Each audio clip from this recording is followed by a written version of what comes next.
y en dónde estamos, le vamos a dar la bienvenida al doctor Noel Vargas Córdoba, a quien me siento orgulloso de presentarlo y con quien nos conocimos desde los tiempos de la universidad. El doctor Vargas es médico cirujano de la Universidad Nacional de Colombia, es virólogo de la Universidad Católica de Lovaina en Bélgica, hoy es profesor titular de la Facultad de Medicina de la Universidad Nacional de Colombia, y yo diría que uno de sus grandes logros es poder haber escrito un libro de virología médica muy práctico para los estudiantes, el cual creo que es muy ávido no solo por los estudiantes, sino por algunos de nosotros. Y le hemos pedido al doctor Vargas que nos cuente un poquito de esta historia del diagnóstico y hemos titulado su charla "De los cultivos celulares al autotest, la evolución del diagnóstico". Doctor Vargas, muchas gracias por estar aquí. Bienvenido, es un placer estar en su compañía. Muchas gracias, Soto, y muchas gracias al comité de la CIN que me hizo esta invitación. Resumir 40 años de diagnóstico en 30 minutos es una labor un poco difícil, y más cuando me han precedido dos de las personas que han sido mis estudiantes en el transcurso de mi historia como profesor en la Universidad Nacional de Colombia. Bueno, este es un tema bastante interesante. Quisiéramos que tuviera como un aspecto de modernidad y que pudiéramos ver las cosas de nuestros pacientes en detalle, comprendiendo todos los aspectos que pues, son necesarios para el tratamiento, para el manejo, para el control epidemiológico de esta enfermedad. Sin embargo, pues esto tiene una trayectoria y pues coincidimos los tres primeros conferencistas en mostrar este hito histórico, que es el primer reporte de 5 casos de pacientes cuyas edades se comprendían entre los 29 años y 36 años, todos de género masculino, todos afectados por un patógeno que en ese entonces se denominaba Pneumocystis carinii, o se llama Pneumocystis jirovecii, y con combinación de otros patógenos que hoy conocemos como patógenos oportunistas, como son el citomegalovirus, como son el virus herpes 8 causando sarcoma de Kaposi, como es la Candida albicans, en diferentes presentaciones y en diferentes tipos de elementos. Vemos leyendo entre líneas acá los elementos rutinarios que hacían para hacer diagnóstico, por ejemplo, de citomegalovirus, utilizando pruebas de fijación de complemento o de inhibición de complemento.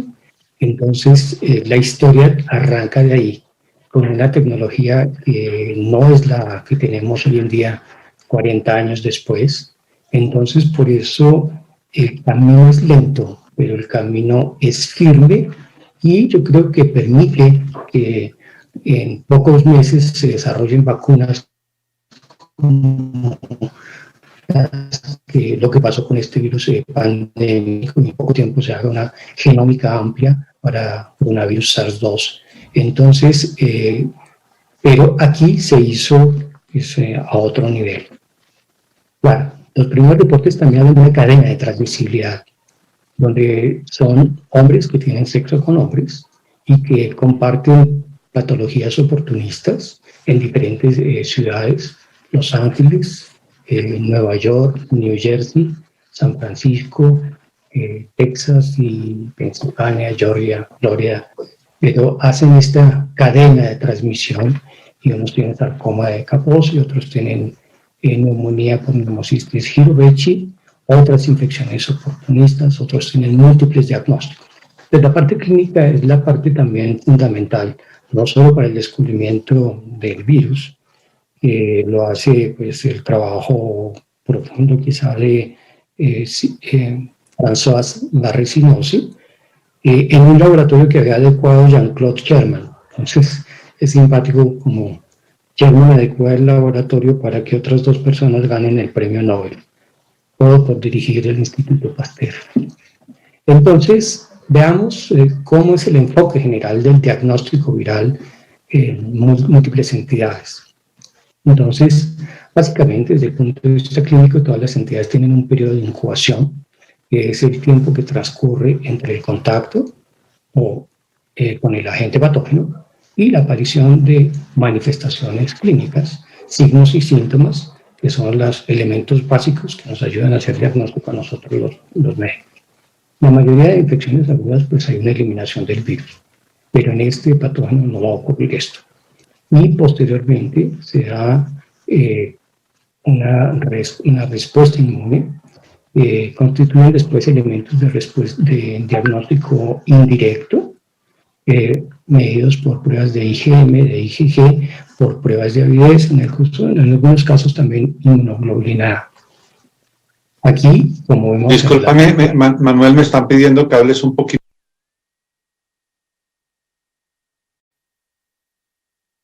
Sí, yo creo que ahí está. Mejoró. Perfecto.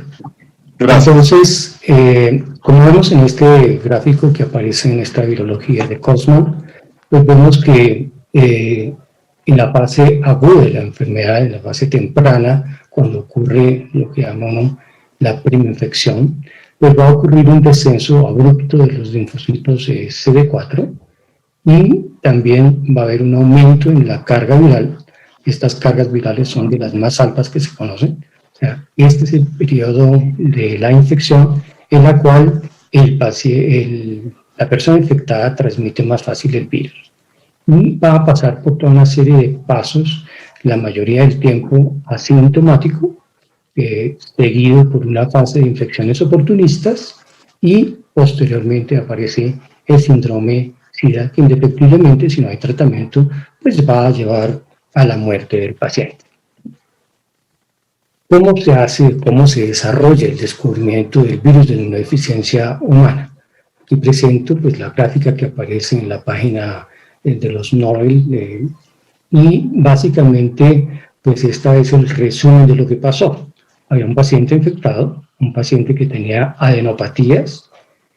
El médico tratante pues, se asocia al laboratorio, que es un laboratorio también de investigación, de François Barré-Sinoussi y Luc Montagnier, y extirpan este ganglio.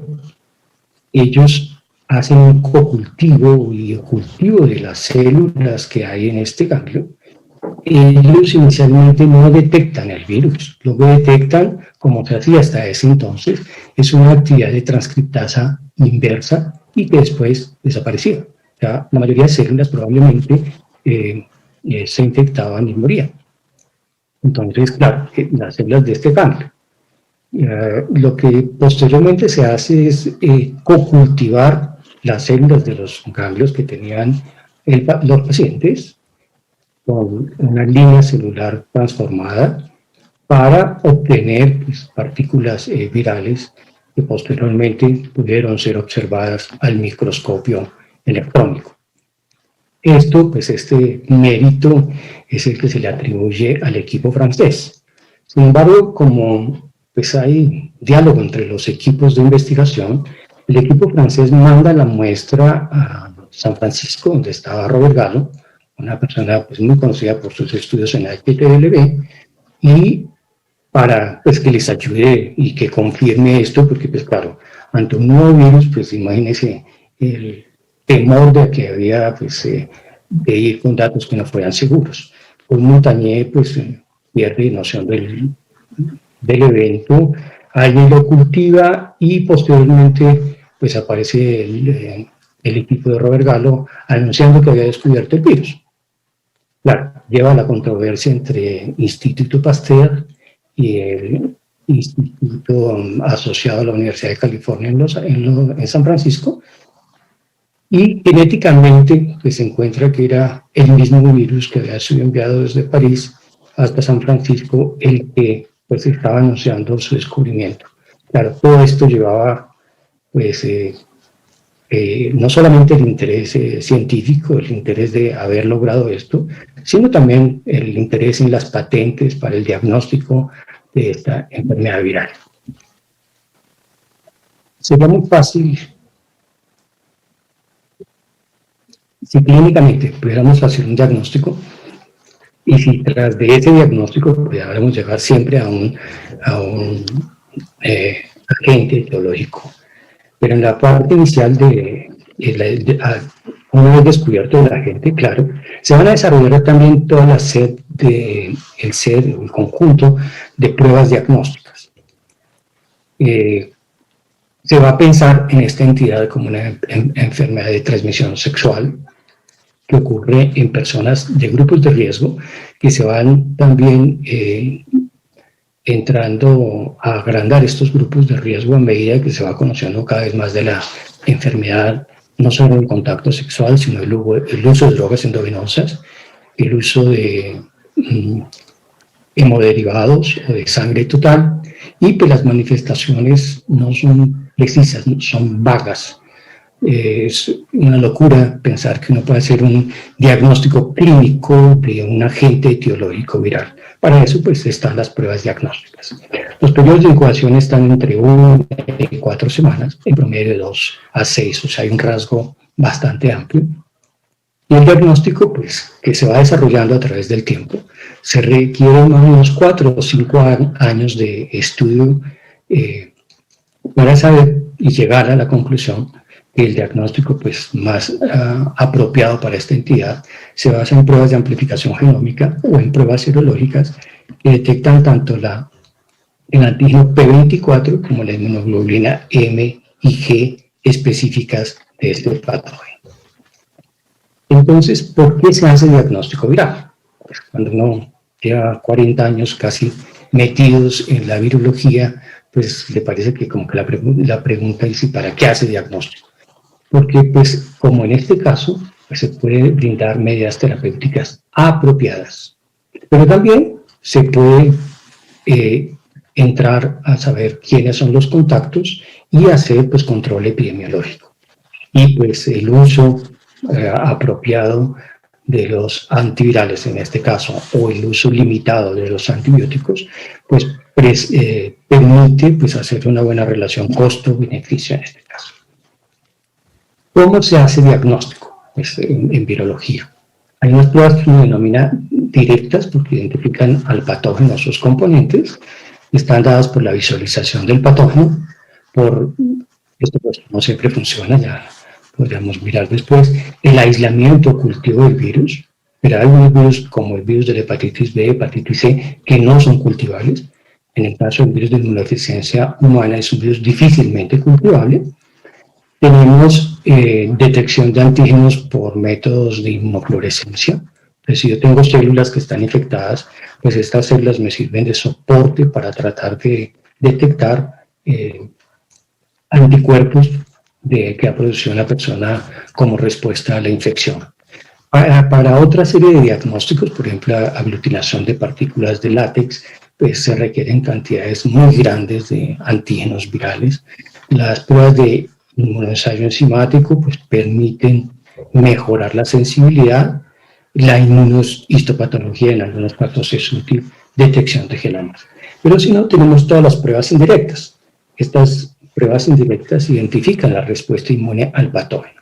Básicamente, pues esa respuesta inmune al patógeno, aquí la podemos detectar por presencia de inmunoglobulinas específicas, o sea, por una respuesta humoral.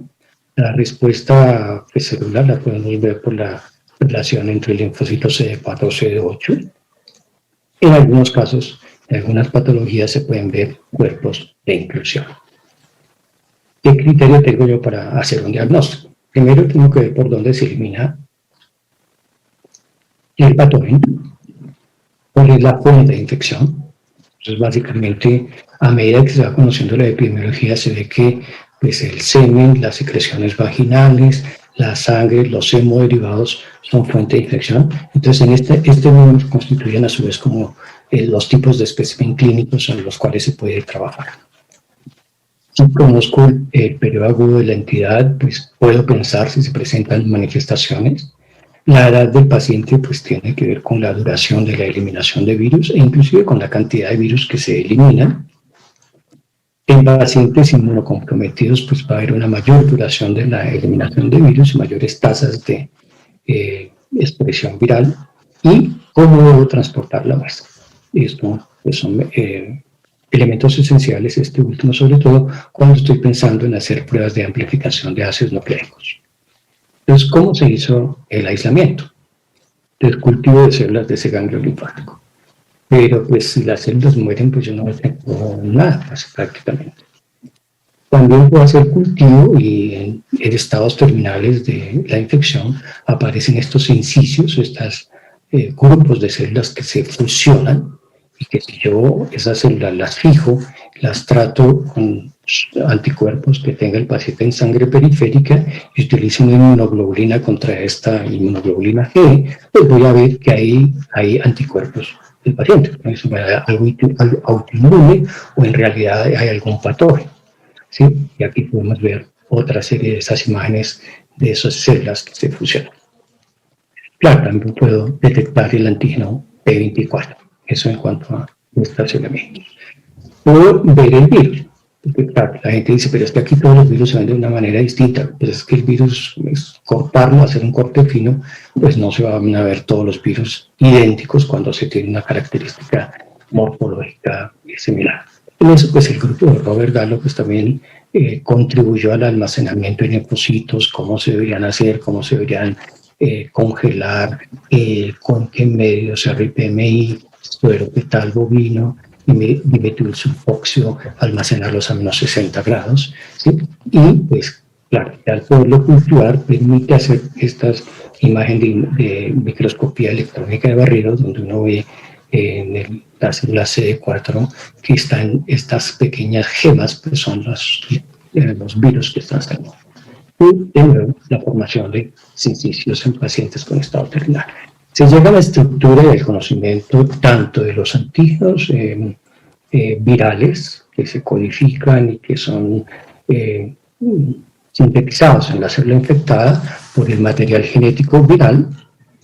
Se conoce su secuencia de aminoácidos, se conoce la secuencia de nucleótidos que la codifican, se conoce que el virus también incorpora otras proteínas de origen celular en su membrana y que pues todo lo que está aquí en naranja pues, es lo que es codificado por el genoma viral. Pues desde ahí ya se puede partir pues, con otra serie de elementos para hacer diagnóstico, pero para todo esto pues necesitan mucho tiempo.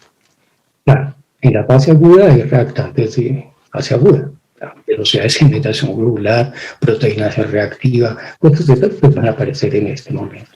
Después hay una gran eliminación de citoquinas, de hecho se dice que este es uno de los elementos fisiopatogénicos, pero que ustedes ven que inicialmente se forman complejos inmunes, ¿sí?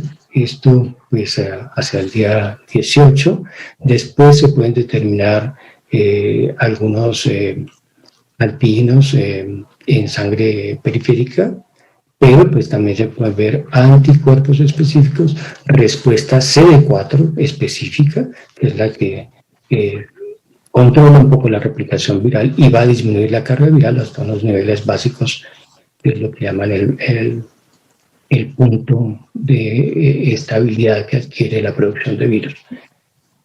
Pero los virus que se están produciendo por control de una transcriptasa inversa y se crean mutantes.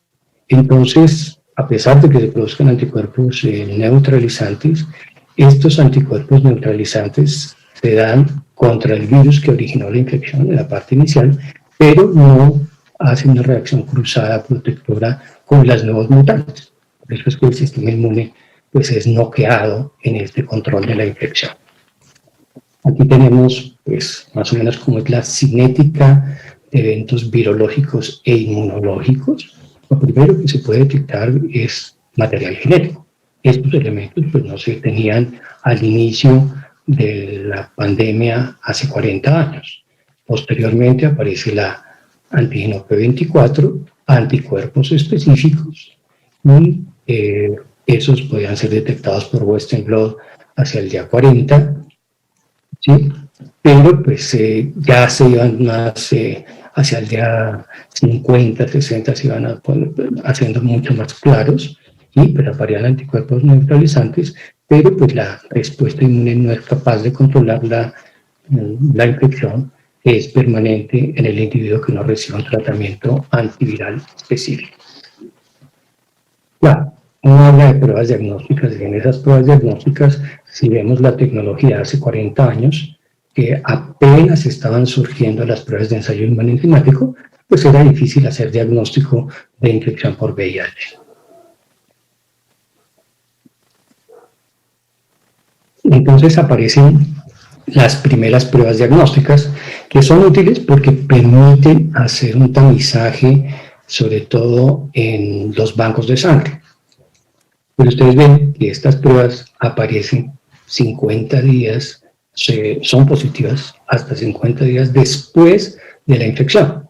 Entonces, el paciente que done sangre en este momento o que tenga relaciones sexuales en este momento con otra persona puede transmitir la infección.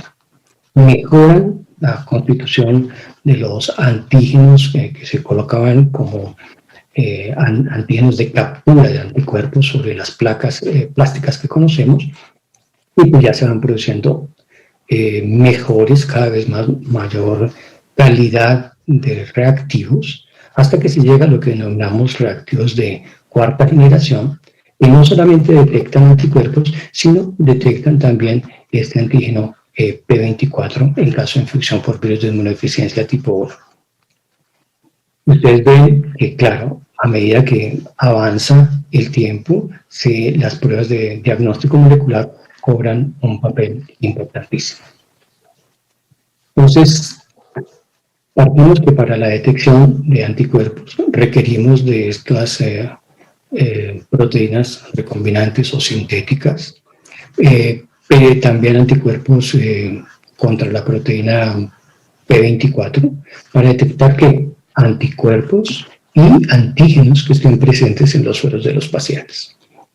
Entonces, los de primera generación eran pruebas que solo detectaban IgG. Los de tercera generación son pruebas que detectan IgG, IgM e IgA. Y los de cuarta generación detectan IgG, IgM, IgA y antígeno P24.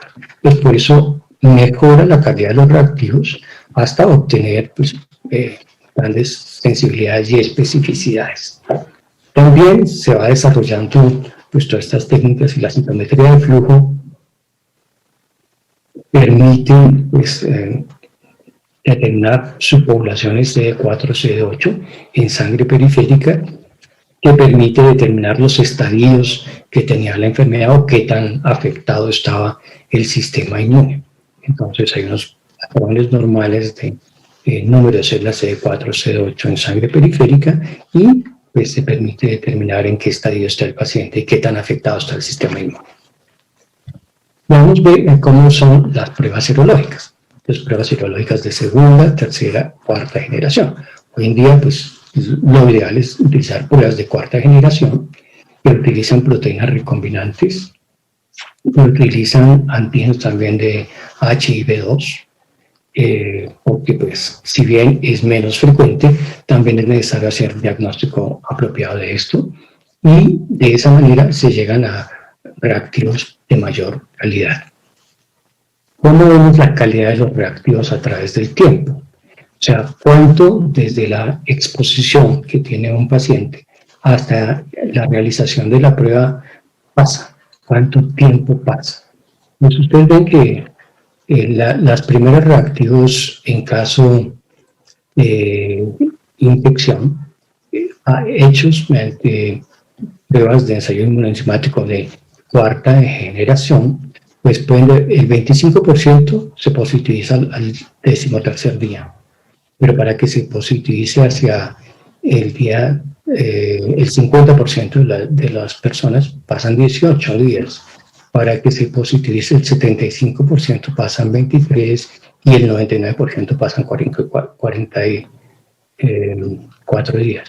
Entonces uno ve que hay mucho tiempo que pasa, y ese tiempo es vital para hacer un tratamiento apropiado y temprano en el paciente.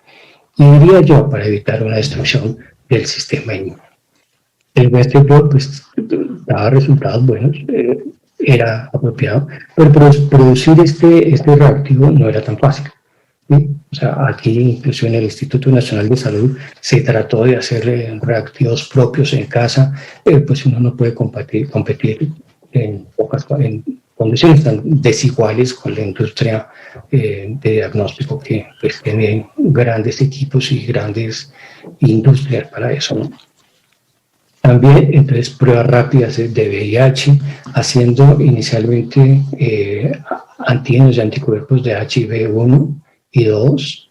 Si daba positivo, pues se hacía un diagnóstico diferencial para ver si había infección por VIH-1 o VIH-2 o las dos. Si daba negativo, pues se descartaba, pero podía ser resultado indeterminado o positivo para alguno de estos. Entonces, se llevaba a una amplificación de ácidos nucleicos que comprobaba si era infección por VIH-1 o por VIH-2. Esto, pues, las pruebas de amplificación genómica pues, vienen a ser como un árbitro para saber la calidad de la prueba que uno ha realizado. Ahora bien, vienen las pruebas rápidas, y claro, pues son pruebas muy fáciles de hacer, no quieren equipos apropiados, no quieren personal tan entrenado, pero tienen un problema y es la sensibilidad, porque ya vimos que había un problema en cuanto a la detección con las mejores pruebas, pero estas pruebas rápidas, claro, pueden servir en caso para saber si una persona está infectada en un momento determinado y si se infectó después de un evento accidental o algún evento como el que miraremos posteriormente. Pero no nos dan la sensibilidad tan adecuada. O sea, son fáciles de realizar, en 20, 30 minutos dan una respuesta, es una respuesta rápida, pues en caso de saber si un paciente fuente de una infección pues es positivo, pues lleva a tomar medidas pues mucho más rápidas, pero en cuanto a la calidad de la muestra pues no es tan sensible. Vamos a ver esos detalles.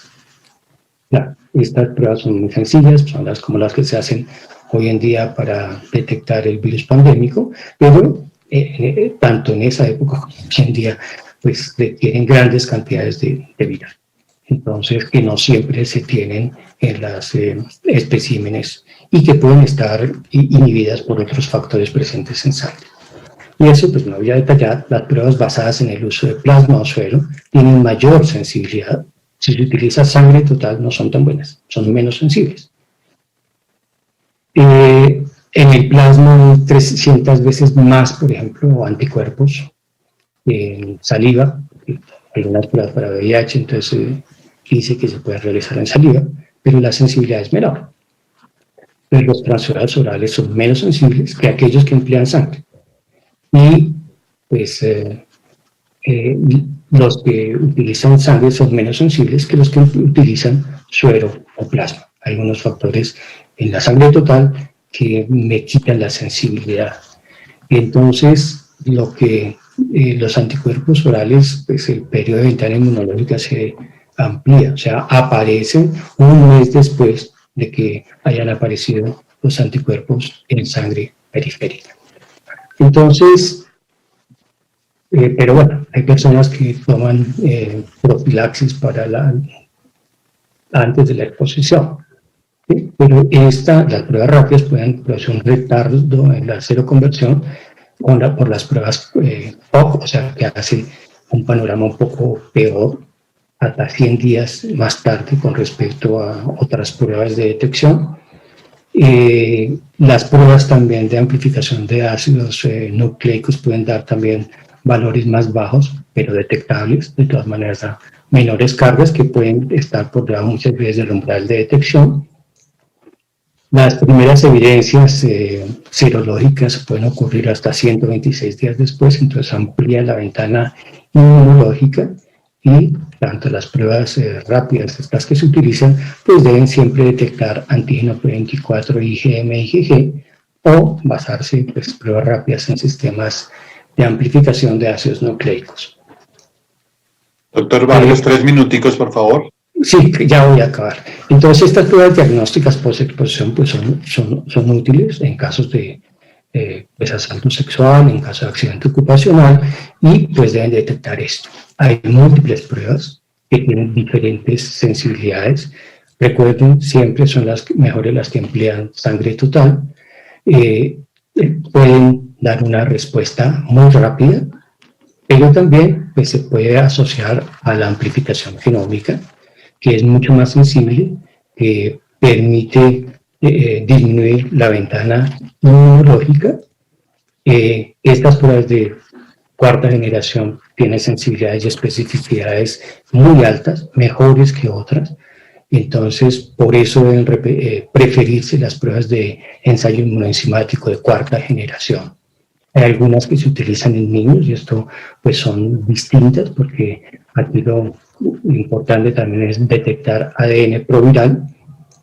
Sí, a nivel plasmático también se puede utilizar, pero recuerden que puede haber alguna falsos positivos que pueden persistir anticuerpos de la madre durante 18 meses. Ahora, ¿qué viene? Pues viene toda la transcriptómica cuanto a diagnóstico y los perfiles de transcripción de personas con infección VIH antes y después del tratamiento que permiten pues, pensar que se pueda manipular la respuesta inmune del paciente con el fin de hacer una inmunoregulación. Pero ustedes ven que estas redes de interacción son bastante difíciles. Sus análisis de proteonómicos pues, indican que las proteínas virales interaccionan con múltiples proteínas que tienen que ver con celular, con la acción de proteasomas, con los sistemas de señalización de interferón o con los genes que estimulan la producción de interferón. Esta transcriptómica pues, es distinta entre personas infectadas y no infectadas y pues se buscan múltiples genes, cada vez se encuentran mayor número de genes asociados. Esto es un resumen, recordarlo el periodo de incubación, el periodo de ventana inmunológica, las demoras que hay y pues recuerden que para un sistema de detección del 90% de las personas infectadas pues se requieren elementos diagnósticos que tenemos que tener en claro de cuál es su funcionalidad, su limitación, y pues les doy muchas gracias recordando estas palabras tomadas del discurso de Alter Harvey, quien recibió el premio de Fisiología y Medicina en el 2020 por el descubrimiento del virus de la hepatitis C, quien ya tiene un tratamiento que sí es curativo y que pues de todas maneras pues muchas veces buscamos el éxito y el éxito científico, pero el éxito puede ser el ya poder controlar la infección crónica por virus de inmunodeficiencia humana y poder diagnosticar el 90%, tratar el 90% y disminuir la carga viral en el 90% de las personas. Muchas gracias. Muchas gracias, doctor Vargas. Creo que también nos mostró cómo partimos de no conocer nada a tener un diagnóstico hoy día muy certero, muy preciso y sobre todo muy temprano. Muchas gracias, doctor Sussman, por su invitación. Bueno, pues dije cuando